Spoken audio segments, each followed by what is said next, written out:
అందరికీ నమస్కారం అండి. నేను మీ Visalakshi. Welcome to Mother's Promise. ఈ నెల 22న అయోధ్యలో అంగరంగ వైభోగంగా మన బాలరాముని ప్రాణప్రతిష్ఠ మహోత్సవం అనేది చాలా బాగా జరిగిందండి. అలాగే ప్రతి ఒక్క ఇంటిలో కూడా దీపకాంతులతోటి దీపావళిని ఎంత అద్భుతంగా మనం జరుపుకుంటామో అలాగే ఈ ప్రాణప్రతిష్ఠ మహోత్సవాన్ని మేము ఇంట్లో చాలా బాగా జరుపుకున్నామండి. అలాగే అదే రోజు రామ మందిరానికి వెళ్ళి అక్కడ కూడా భాగస్వాములం అయ్యామండి. ఎంతో మనసుకి ఆనందాన్ని కలిగించిందండి. ఈరోజు ఈ వీడియో ద్వారాగా మీ అందరికీ కూడా మేము ఇంట్లో ఎలా సెలబ్రేట్ చేసుకున్నాం అనేది చూపిస్తున్నానండి. ఇంక లేట్ చేయకుండా వీడియోలోకి వెళ్ళిపోదాం. ఎప్పుడు ఏ పూజ చేసినా సరే, నోము నోచినా సరే, పండగ అయినా పబ్బమైనా సరే మనకు ముఖ్యంగా ముందు మనం చేసుకునేది గుమ్మాలని చక్కగా అలికేసుకొని ఇంటి గుమ్మం ముందు అందమైన ముగ్గులను తీర్చిదిద్దుకోవడం అన్నమాట. ఇదిగోండి ఇంటి గుమ్మం ముందు, అలాగే తులసి కోట దగ్గర తులసి అమ్మవారి ముందు కూడా చక్కగా శుభ్రపరచుకొని ఇలా ముగ్గులనైతే చక్కగా బియ్య పిండితో పెట్టేసుకున్నాను అనమాట. ఆ తర్వాత పూజకు కావాల్సిన ఏర్పాట్లన్నీ కూడా చేసేసుకొని తొందరగానే చేసుకున్నానండి. పొద్దున్నే పిల్లలకి బాక్సులు పెట్టడాలు, వాళ్ళు వెళ్ళడం అవన్నీ అయిన తర్వాత ఇంకా పూజకి మొదలు పెట్టుకున్నాను. దీపారాధనను చేసేసుకొని చక్కగా స్వామివారికి అష్టోత్తర శతనామావళిని చదువుకున్నాను. వచ్చిన మంత్రాలని చక్కగా చదువుకొని స్వామివారికి పూజనైతే పూర్తి చేసుకున్నానండి.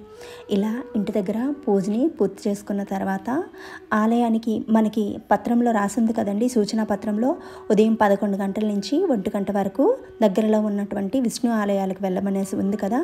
అందుకోసమని ఇంటి దగ్గర త్వరగానే పూజను పూర్తి చేసేసుకొని ఇంకా 11 గంటలు అవుతుంది కదని తొందరగా రెడీ అయ్యి ఇంకా ఆలయానికి వెళ్ళానండి.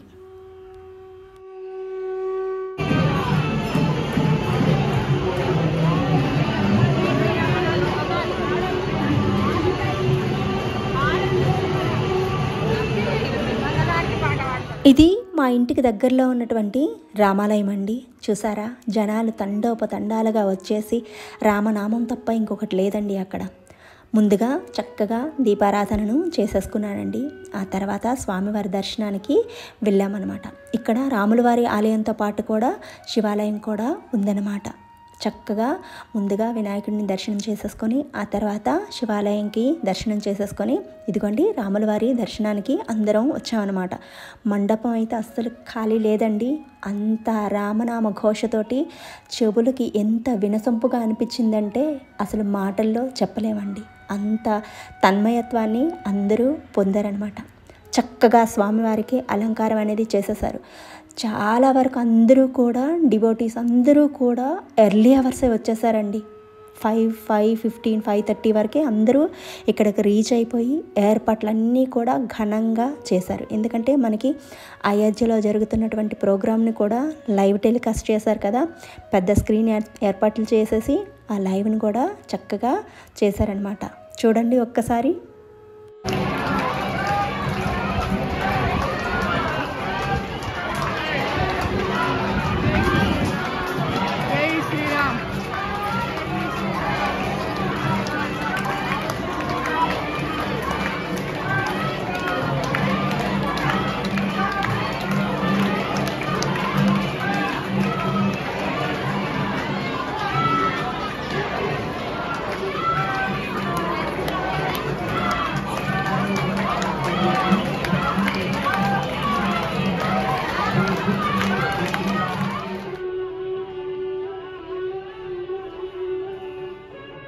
ఒక పక్కని లైవ్ టెలికాస్ట్ అవుతుందండి, ఇంకొక పక్కని రామనామస్మరణ అనేది అవుతుందండి. రాముడి కింద ఉంటుంది, మన నామం కూడా రాముడి కిందనే ఉంటుంది.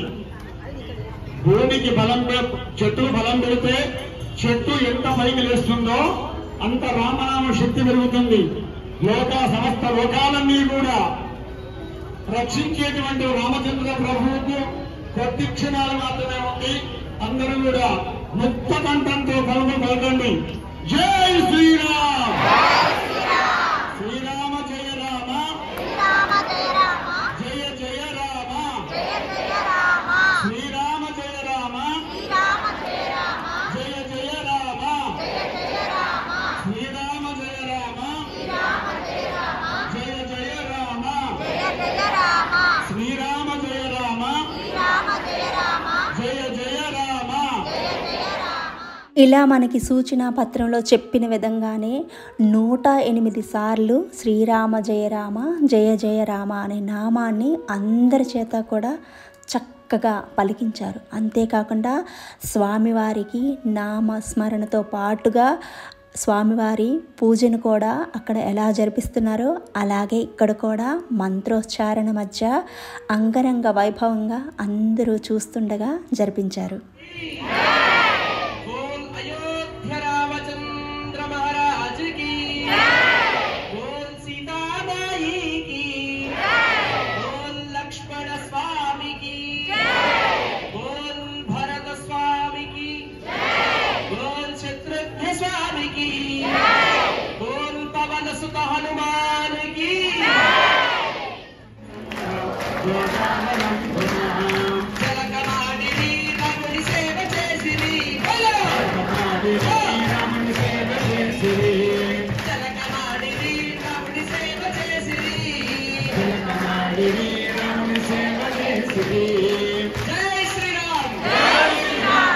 ఇలా అందరితో పాటుగా చక్కగా భజనల్ని నిర్వహించారండి. ఆ తర్వాత ముహూర్తానికి సమయం అవుతుంటే ఆ ముహూర్తానికి అనుగుణంగా చక్కగా మంత్రోచ్చారణల మధ్య టైం అవుతుంది కదా, ప్రాణప్రతిష్ఠ టైం అవుతుంది అనేసి ఇంకా అక్కడ ఎలా చేస్తున్నారో గుడిలో కూడా మంత్రోచ్చారణల మధ్య అంగరంగ వైభోగంగా స్వామివారి ప్రాణప్రతిష్ఠ మహోత్సవం అనేది జరిగిందండి.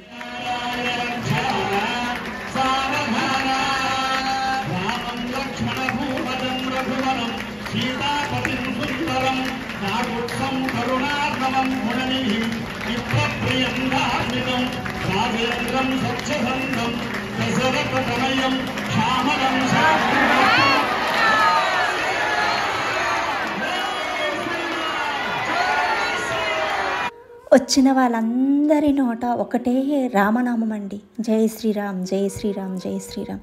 అది తప్ప ఇంకొకటి లేదనమాట. ప్రతి ఒక్కరి కళ్ళలో ప్రాణప్రతిష్ఠ మహోత్సవం జరుగుతున్నంతసేపు కూడా కళ్ళ వెంట ఆ కన్నీళ్ళు ఆనందంతో జలజలా జారుతుంటే ఎంతో ఆనందాన్ని అందరూ పొందారండి. నేనైతే అస్సలు మాటల్లో వర్ణించలేనండి. అలాంటి ఒక ఫీలింగ్ అనేది మనసులో ఎంతలా ఉవ్విల్లోగిందంటే మన ఇంట్లో మన కళ్ళ ముందుగానే ఈ కార్యక్రమం అంతా జరుగుతున్నట్టుగా ఆ బాలరాముని తొలి దర్శనం జరిగినప్పుడు ఒక్కరి కంట నిండు కూడా నీళ్లు రాలేదని మాట లేదండి. అందరి కళ్ళ నిండుగా ఆనంద బాష్పాలు, ఆ తన్మయత్వంలో ఆ అందాల రాముణ్ణి తనివి తీరా అందరూ కళ్ళు తెరుచుకొని చూశారండి. ఎంత అదృష్టమో కదండి మనందరిది కూడా. ఆ అయోధ్య రాముణ్ణి చూసి అందరూ తరించారండి.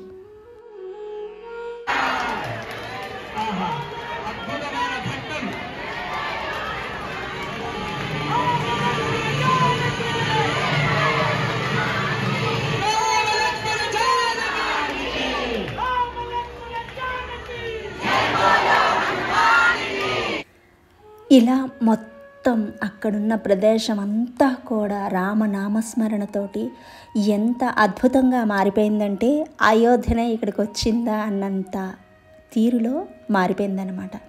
నాకైతే చాలా ఆనందం అనిపించిందండి.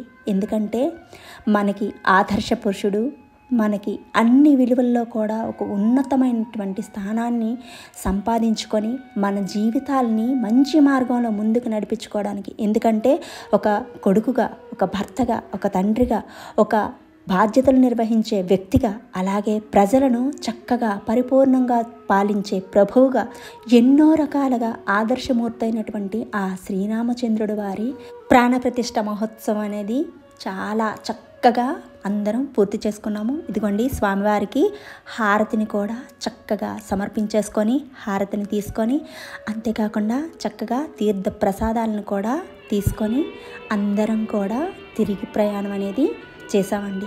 ఆల్మోస్ట్ 1:30 వరకు గుడిలోనే ఉన్నామన్నమాట. మనసుకి ఎంత ప్రశాంతంగా అనిపించిందంటే మాటల్లో చెప్పలేనండి.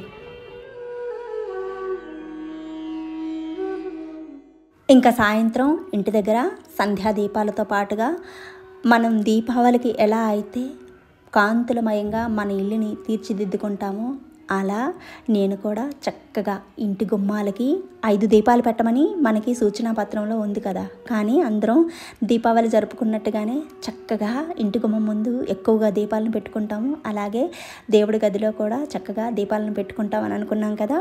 అలాగే చూడండి, ఇంటి గుమ్మాల ముందు ఇటొకటి దీపం పెట్టేసుకొని అలాగే వేసుకున్న ముగ్గు మధ్యలో చక్కగా దీపాలను అందంగా అమర్చుకొని అలంకరించుకున్నాను అనమాట. మనసుకైతే ఆ రోజంతా కూడా ఎంత ఆనందాన్ని పొందానంటే మాటల్లో చెప్పలేనండి. ఏదైనా సరే మనం చేస్తున్నది మన మనసుకి నచ్చి చేయాలండి, మనస్ఫూర్తిగా చేయాలని అంటుంటారు కదా.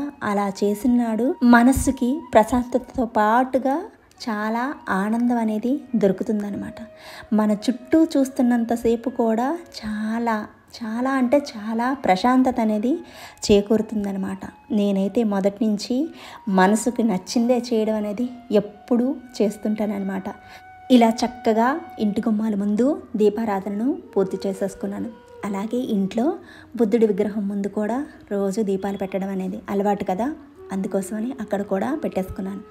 ఇలా పైన కొంచెం కర్పూరం వేసేసి మనం దీపాలను వెలిగిస్తే ఇల్లంతా కర్పూరం వాసనతోటి చాలా బాగుంటుందండి. మనకి ఆ ప్రెజెన్స్ అనేది చాలా అంటే చాలా నచ్చుతుందనమాట. ఒకసారి అందరూ కూడా ట్రై చేసి చూడండి. నాకైతే ఇలా చేస్తే మంచి అరోమా వస్తుందని మా ఫ్రెండ్ స్వప్న చెప్పింది. తను చెప్పినప్పటి నుంచి కూడా అలాగే చేస్తున్నాను. మీరు కూడా ఒకసారి ట్రై చేయండి. ఆ తర్వాత చక్కగా తులసికోట ముందు కూడా దీపారాధనను పూర్తి చేసేసుకొని ఇంకా దేవుడి గదిలోకి వచ్చానండి పూజ చేసుకోవడానికి. ఎందుకంటే ఉదయం పిల్లలు స్కూల్కి వెళ్ళిపోయారు, వాళ్ళు కూడా పూజ చేయడానికి కుదరలేదు. అలాగే ఆఫీసెస్ ఉంటాయి కదా, ఇంకా మా వారికి కూడా చేయడానికి కుదరలేదు అనేసి ఇంకా అందరూ కలిసి సాయంత్రమే చక్కగా పూజను చేసుకున్నాం అనమాట.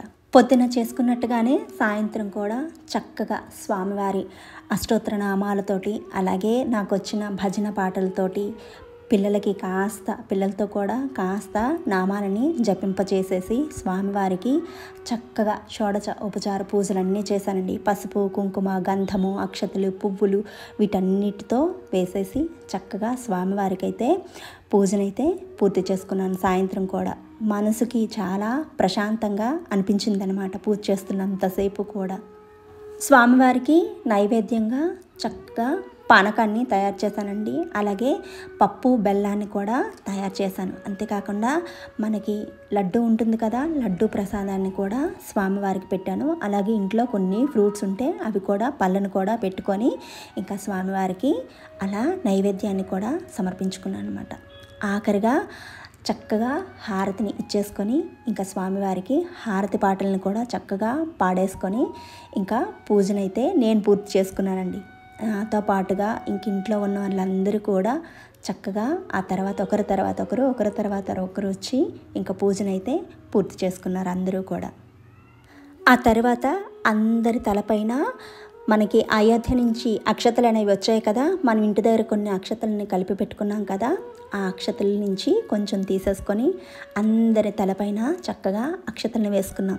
ఆ తర్వాత ఇదిగో చూడండి, దీపావళిలా జరుపుకోవాలని ముందే అనుకున్నాం కదా, ఇంకా క్రాకర్స్ని కాల్చడం అయితే మొదలుపెట్టామన్నమాట. చిన్న పెద్ద అని తేడా లేకుండా అందరం చక్కగా బాణాసంచాని కాల్చామన్నమాట. చిన్నపాటి దీపావళిలాగే అయ్యిందండి. ఎంత మనసుకి ఎంత ఆనందంగా అనిపించిందంటే మాటల్లో చెప్పలేనమాట. అందరం ఇలాగా చక్కగా బాణాసంచాని కాల్చేసుకొని ఆ బాలరాముని ప్రాణప్రతిష్ఠ మహోత్సవాన్ని ఎంతో అంగరంగ వైభవంగా ప్రతి ఒక్క ఇంట్లో వాళ్ళు కూడా జరుపుకున్నారండి. ఈ వీడియో మీ అందరికీ నచ్చిందని అనుకుంటున్నానండి. ఈ వీడియో గురించిన కామెంట్ సెక్షన్లో ఇవ్వండి. అలాగే మన ఛానల్ని విజిట్ చేయండి, లైక్ చేయండి, షేర్ చేయండి, సబ్స్క్రైబ్ చేయడం మాత్రం మర్చిపోకండి. Thank you for watching. మీ విశాలాక్షి.